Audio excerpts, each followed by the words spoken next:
르노 아르카나 GT2 모델입니다. 전면부의 그릴에 보시면 르노의 엠블럼으로 교체되고 나서 안에 디테일도 르노의 로장주를 형상한 그런 패턴을 가지고 있거든요.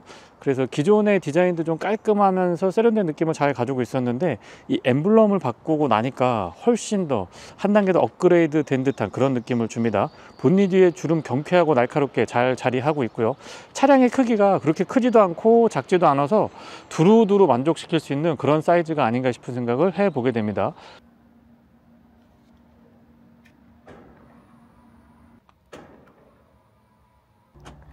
키 언락을 하면 LED 조명이 앞뒤로는 밝게 비춰주는데요. 측면에 도어 안쪽에 간접 조명이라든가 퍼들램프 같은 것들은 조금 아쉽기도 합니다.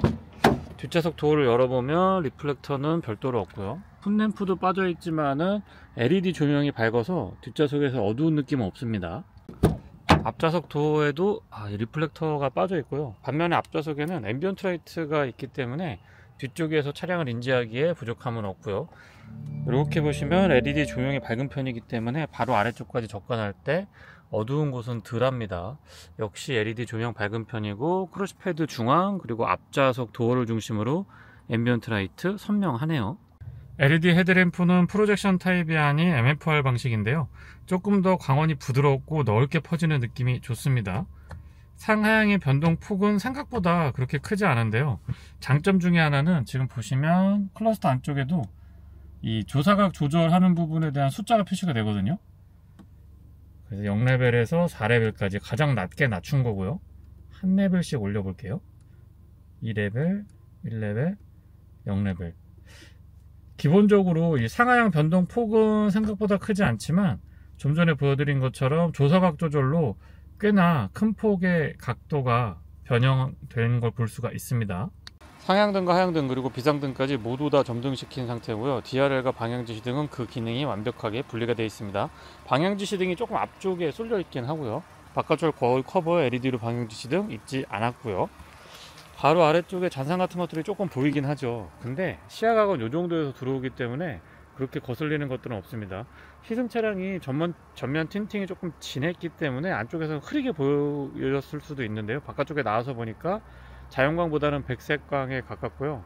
광원의 직진성도 좋지만 폭이 상당한데요. 테일램프와 번호판 보조등은 LED인데요. 아쉽지만 방향지시등은 일반 벌브 타입이네요.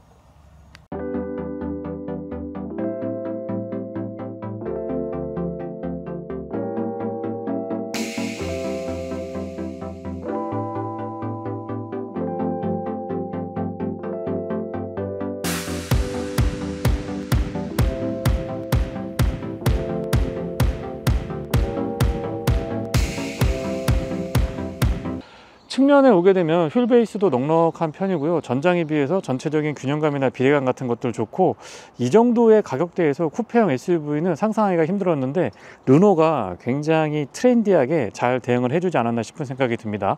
지금 시승 차량은 18인치가 적용되어 있습니다. 타이어 사이즈는 225, 55, 18이고요. 휠 아치 부분과 사이드 스커트는 범퍼랑 다른 컬러와 재질을 덧대주고 있고요. 위쪽에 살짝 매트한 느낌의 은색 그리고 블랙 하이그로시로 포인트를 주고 있는데 과다한 느낌은 들고 있지 않습니다. 휀더의 장식도 이 정도면 괜찮은 것 같고요. 아웃사이드 미러는 블랙 하이그로시로 포인트 주고 있으면서 유리 주변부 몰딩은 은색인데요. 조금 매트한 느낌 가져가고 있습니다. 앞쪽에서부터 뒤쪽으로 쭉 연결되는 라인도 자연스러우면서 매끈하고요. 뒤쪽에 보시면 쿠페형 차량이기 때문에 와이퍼가 필요하지 않나라고 생각을 해보게 되는데 생각보다 뒤쪽이 조금 나와 있기 때문에 물이 그렇게 많이 튀어 올라오지는 않더라고요. 앞쪽에서부터 뒤쪽까지의 라인을 보면 선과 면, 날카로운 느낌을 강조하기보다는 전체적으로 볼륨감과 이 근육질의 바디라인을 강조한 그런 모습을 하고 있고요. 테일라이트는 입체감도 있으면서 안쪽에 LED가 진하게 자리하고 있기 때문에 신차 느낌이 물씬 납니다. 아르카나 레터링 그리고 르노의 엠블럼 앞쪽 그리고 뒤쪽에서도 그 존재감 충분히 보여주고 있습니다. 범퍼 하단부의 디테일은 이미테이션이죠. 오플러 팁처럼 생긴 게 지금 블랙 하이그로시로 처리가 되어 있는데 이렇게 아래쪽에서 보면은 싱글 타입이고요. 운전석 아래쪽에만 머플러 싱글 타입으로 구성이 되어 있습니다. 이 스포일러가 필요 없을 정도로 봉구 솟아 있기 때문에 이런 부분들은 기능면에서 그리고 디자인면에서 부족함은 없어 보이고요. 뒤쪽에 주유구 커버는 푸시 타입이고요. 안쪽에 캡은 많이 돌리지 않아도 되기 때문에 사용이 편리한 장점이 있습니다. 트렁크는 이 아래쪽에서 버튼을 살짝 누르면 되고요. 전동 테일게이트가 아쉽기는 하지만 뭐 가격대를 감안해 보면 이 정도도 나쁘지 않습니다. 여기 트레이가 하나 있는데요. 그 부분은 지금 생략이 되어 있는 상태고요. 그래서 높낮이 조절을 할 수가 있습니다. 아래쪽까지 사용할 수 있어서 공간의 여유는 좋은 편이고요. 들어 올려 보면은 이 비상삼각대하고 약간의 수납 공간이 있고, 안쪽에 펑크 수리 킷하고 공구 그리고 소화기까지 꼼꼼하게 잘 배치가 되어 있습니다. 패드는 조금 더 두꺼워도 나쁘지 않을 것 같고요. 사실 이 공간에 차량 관리용품 보관하면은 뒤쪽 되게 깔끔하게 유지할 수가 있습니다. 측면에 조금 파여 있어서 공간 조금 더 가져갈 수가 있고요. LED 조명이었으면 좋겠는데 그냥 일반 벌브 타입입니다. 뒤쪽에서 2열 시트 등받이를 접기에는 이 접근성이 조금 떨어지긴 하는데요. 그래서 2열 등받이는 뒷문을 열고 여기 위쪽으로 이렇게 눌러 가지고 이렇게 접을 수 있도록 그렇게 구성이 되어 있습니다. 2열 등받이를 접었을 때 전체적인 공간 한번 보여드려 보고요. 차박이나 솔캠용으로 공간 나쁘지 않죠. 물론 완전히 평평하지 않기 때문에 아쉬움이 없는 건 아니지만은, 그래도 차량 크기나 컨셉을 감안해 보면 이 정도 공간 확보는 저는 긍정적인 점수 주고 싶은데요. 테일게이트 손잡이 든든하게 잘 마련이 되어 있고요. 잡아서 쭉 내리면 테일게이트 닫을 수가 있습니다. 스마트 키는 카드 형태고요. 대부분의 기능은 위쪽에 있습니다. 뒤쪽에 르노 엠블럼 선명하고요. 아이디어 괜찮죠? 도어 손잡이에는 별도의 스마트 키락 언락 기능이 없고, 이 키레스고는 스마트 키를 소지한 상태에서 차량에서 멀리 떨어지면 자동으로 잠기게 돼 있죠. 도어는 차량 크기에 비해서 두툼한 편이고, 닫았을 때는 꽤 좀 치밀한 느낌들, 안정감이 전달이 되네요. 실내는 그레이나 블랙 원톤이 아니고 카멜 컬러가 적용이 되어 있는데요. 투톤입니다. 뒤쪽하고 앞쪽이 판이 다르죠. 근데 보시면 스티치까지 꼼꼼하게 일창감 있게 잘 해놨기 때문에 좀 산뜻한 느낌이 들어서 좋은 것 같아요. 앞좌석 도어에는 앰비언트 라이트 낮에도 보일 정도가 되고요. 이런 스티치도 깔맞춤을 잘 해놨죠. 윈도우 컨트롤은 올 오토 타입이고요. 맵포켓 적당합니다. 이쪽 크기만 조금 더 벌려줬으면 좋겠습니다. 기본 스피커는 6개로 알고 있는데요. 보스 오디오를 선택하게 되면 9개로 늘어납니다. 플레이트 상단에 별도의 장식은 없고요. 시트는 생각보다 기본기에 충실했는데 불편하지가 않습니다. 럼버 서포트는 2웨이 타입 전동이고요. 조수석 시트도 전동 지원이 됩니다. 날개 부분이 안장보다는 등받이 쪽에 조금 더 포인트가 있는 것 같고요. 헤드레스트는 마치 일체형처럼 보이는데 쿠션감을 조금 더 보완했으면 더 좋을 것 같다는 생각이 듭니다. 센터 터널은 적당한 높이로 구성이 되어 있고요. 페달료가 조금 작은 듯 싶지만 이 조작할 때 불편함은 없었고, 저 위에 장식, 이 앞에 카펫 같은 것들은 좀 깊이 있게 올려줬으면 더 좋았을 것 같다는 생각도 살짝 드네요. 풋레스트는 각도나 길이는 적당한데 커버를 이런 재질이 아니고 플라스틱 재질이나 우레탄 재질로 좀 든든하게 덮어줬으면 어떨까 싶습니다. 레버 잡아당기면 본닛 오픈할 수가 있고요. 틸팅 앤 텔레스코픽은 수동 레버 타입입니다. 앰비언트 라이트는 여기에 위치하고요. 에이다스 온오프 그리고 스티어링 휠의 열선까지 꼼꼼하게 버튼 피아노 건반 타입으로 잘 정리가 되어 있고요. 이 소재가 차량 등급에 비해서 굉장히 고급스러운 소재들을 곳곳에서 볼 수가 있어서 좋은 것 같아요. 시동은 버튼 타입이고요. 직렬 4기통 가솔린 엔진은 초기 시동 시에 약간 거친 느낌이 드는데 아이들링을 자리 잡고 나면은 또 부드러운 느낌을 유지해 줍니다. 방향 지시등. 클러스터의 구성은 몇 가지 좀 선택을 할 수가 있는데요. 맵인 클러스터 기능도 여전히 유효하고요. T맵이 연동됩니다. 그리고 좀 더 깔끔하게 에이다스 중심으로 볼 수도 있습니다. 물론 옆에 인포테인먼트나 에코 모니터링, 공기압, 그리고 주행거리, 주행 연비 같은 것들 한눈에 볼 수가 있고요. 저는 이 가운데로 몰리는 이 타입보다는 양쪽의 균형을 이루는 투 실린더 이 방식이 되게 익숙하게 다가오더라고요. 스티어링 휠 좌측에는 크루즈 컨트롤에 관련된 기능들, 우측에는 좀 전에 보여드렸던 클러스터 안쪽의 메뉴 변경할 수가 있고요. 아래쪽에 보시면 이 소스 선택하고 모드 변경, 인포테인먼트에 관련된 기능들, 볼륨 컨트롤까지 다 이쪽에 있습니다. 그리고 이렇게 측면에서 보면 이 아래쪽에 다이얼 같은 것들이 있는데, 이 시크 찾는 기능, 트랙 컨트롤하는 그 기능들은 이 아래쪽에서 이렇게 돌리게 돼 있습니다. 좀 특이한 구성이죠. 근데 오히려 안전운전에 딱 집중하면서 안전운전 시야를 확보하면서 적응되고 나면은 아래쪽으로 손의 감각으로 조절할 수 있기 때문에 그런 부분들도 적응되면 나쁘진 않은 것 같아요.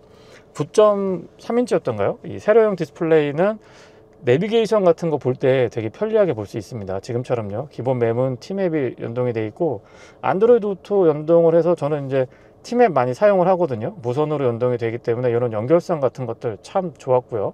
후진했을 때의 어라운드 뷰는 화질이 그렇게 썩 좋다고 볼 수는 없을 것 같아요. 그리고 이런 부분에, 이 테두리 부분에 보시면 모서리 부분에 왜곡도 조금 느껴지기는 했습니다. 기본적인 메뉴 구성은 사용하기 편리하게 되어 있고요. 약간의 렉은 있습니다. 뭐 라디오라든가 음악, 그리고 앱 같은 것들 설정할 수 있게 되어 있고, 차량 정보도 원하는 그 포지션에 맞게 모니터링 할 수가 있습니다. 에어 퀄리티 같은 것들도 별도로 볼 수가 있고요. 사운드 시스템 한번 체크해 볼까요?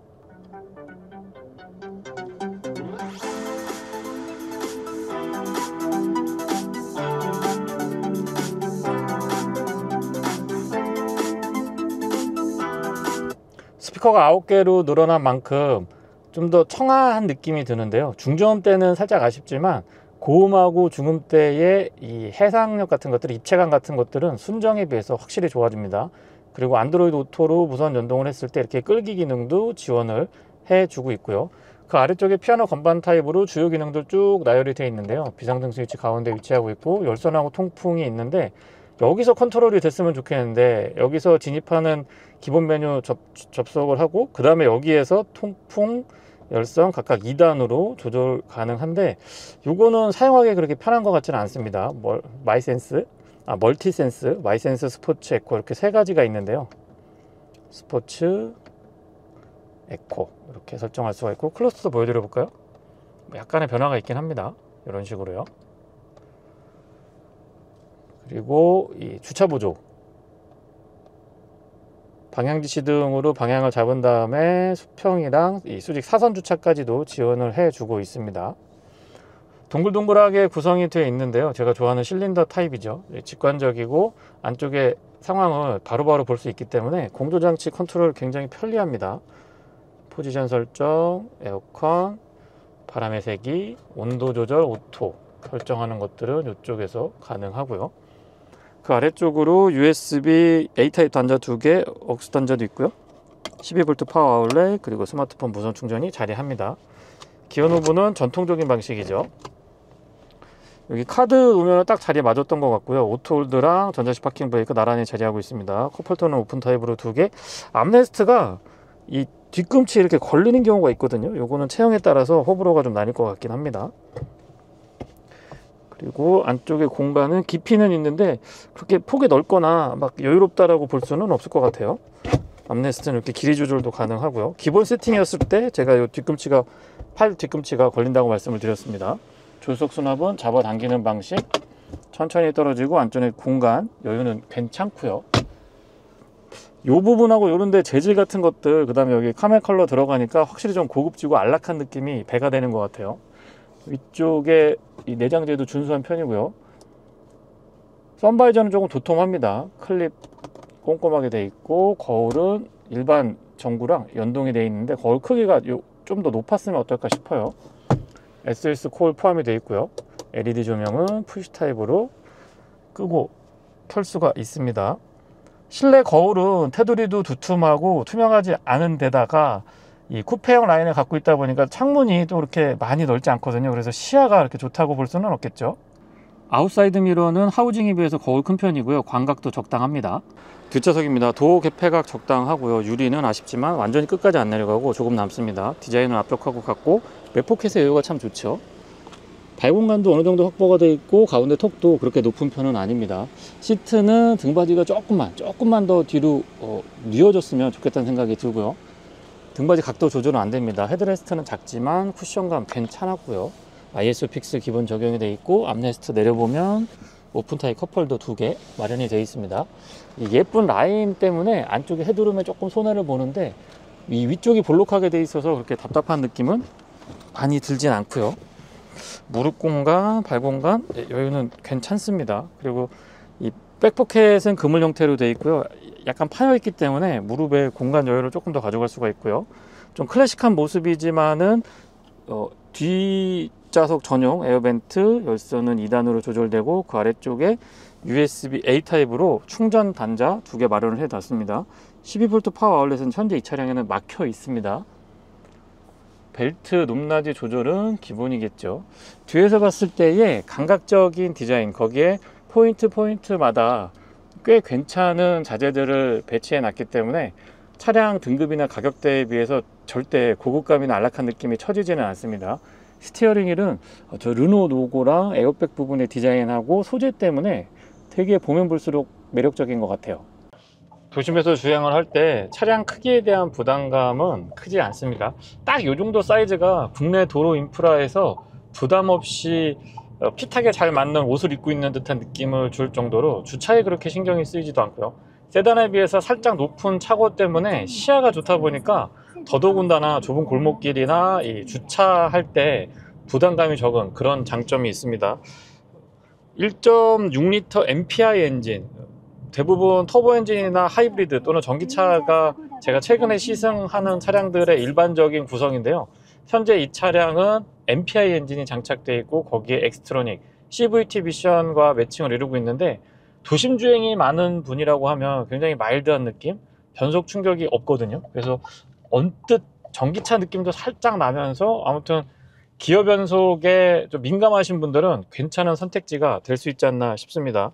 123마력에 15.8kg/ms 힘을 발휘하고 있는데요. 차량이 그렇게 무겁지 않기 때문에 힘이 차고 넘친다고 말씀드릴 수는 없습니다만 부족함 없는 주행을 즐기실 수가 있죠. 오토 스탑앤고 작동은 빠릿빠릿한데요. 아이들링 시에 글쎄요, 온도가 조금 올라가더라도 제가 생각했던 MPI 엔진의 CVT 미션 조합이라고 하면 요거보다 아이들링 시에 조금 더 마일드한 느낌, 부드러운 이 회전 질감 같은 거 아이들링 상태로 유지해 줬으면 좋겠는데 조금은 거친 느낌이 있습니다. 반면에 MPI 엔진 치고는 마력이나 토크가 그렇게 또 처지는 건 아니기 때문에 일장일단이 있지 않나 싶고요. 복합 연비는 현재 시승 차량이 18인치 휠 타이어 사양이다 보니까요, 연비가 그렇게 높지는 않은데요. 12.8km, 리터당 12.8km고요. 도심에서는 11.4, 고속도로에서는 15km의 공인 인증 연비를 기록하고 있는데요. 100% 조심 주행만 했을 때의 실 주행 연비는 9.8에서 10.5, 11km 넘기는 하는데 그렇게 계속해서 유지해 주지는 않았고요. 평균적으로 연비에 신경을 안 쓴다고 하면 10km 초중반 정도의 실연비 보시면 어떨까 싶은데요. 아이들링 시에 제가 생각보다 조금 거친 느낌이 있다라고 말씀을 드렸는데 그게 막 잔진동이 온 차량의 이 전체로 차체로 올라와 가지고 불편하거나 부담감이 있는 그런 느낌은 아닙니다. 다만 일반적으로 터보 엔진이 아니고 DCT 미션이 아니면 조금 더 부드러운 회전 질감이나 아이들링을 기대하게 되는데, 그런 기준에서 상대적으로 제가 생각했던 것보다는 조금 거친 느낌이 있다라고 말씀을 드려보고요. CVT 미션이면 킥다운을 딱 했을 때 왱 하고 소리만 내고 이게 잘 안 나가는 경우가 있는데, 물론 이 차도 CVT 미션 특성은 갖고 있습니다. RPM에 비해서 폭발적으로 팍팍 치고 나가는 그런 느낌들은 제한적인데요. 그렇다고 이전에 그 CVT 미션 차량들처럼 좀 표현이 그렇습니다만 맹탕이거나 아니면 우우하고 소리만 나고 차가 안 나가는 그런 느낌하고는 조금 거리가 있습니다. 나름의 경쾌한 느낌들도 담아 놨고요. 스티어링 휠은 SS EPS라고 해서요, 전자식 차속 감응형 파워 스티어링이 적용이 되어 있습니다. 쉽게 설명드리면 가변형인데요. 도심에서는 조금 가벼운 느낌, 주차할 때나 이럴 때는요. 그리고 고속 주행을 하게 되면 조금 묵직한 느낌이 들어서 스티어링 휠에 민감하신 분들한테도 괜찮은 선택지가 되지 않을까 싶습니다. 안정감이 좋은 편이고요. 유격도 이렇게 막 흔들흔들하거나 보타가 많이 필요하거나 유격이 많거나 그런 것도 아니거든요. 그래서 그런 부분에서 민감하신 분들한테는 괜찮은 선택지가 될 것 같고요. 앞쪽에는 맥퍼슨 스트럿, 뒤쪽에는 멀티링크가 아닌 토션빔의 서스펜션 구조를 갖추고 있어서 조금 단단한 느낌이 듭니다. 특히나 과속 방지 턱을 사선으로 넘어보면은 뒤쪽에 이 유연성이 조금 다르죠. 그래서 이 부분은 물론 이제 저 개인적인 성향은 멀티링크를 선호하지만 토션빔이라고 무조건 불안하고 뭐 승차감이 안 좋고 이런 편견을 갖기보다는 본인의 이 승차감 세팅, 본인이 선호하는 세팅이 어떤 건지를 한번 생각을 해보시고 이 차도 시승을 해보시면 의외로 만족감이 높을 수가 있습니다. 뒤쪽이 빠릿빠릿하게 잘 따라 돌아 나오는 그런 느낌들이 괜찮거든요. 도심 주행뿐만 아니고 이 고속도로에서도 만족감이 괜찮습니다. 서스펜션 세팅 자체가 좀 탄탄한 느낌? 다부진 느낌을 가지고 있기 때문에 고속 주행을 하더라도 차량의 흔들림이라든가 안정감에 있어서는 낮은 점수를 받기는 어려운 차량이거든요. 꽤 당금질이 잘 돼 있기 때문에 스티어링 휠의 반응 같은 것들도 전체적으로 고속 주행에서 높은 점수 줄 수 있을 것 같습니다. 드라이브 모드, 이 마이 멀티센스라고 되어 있는데요. 마이센스, 스포츠, 에코 이렇게 세 가지 구성인데 모드 간의 편차가 극명합니다.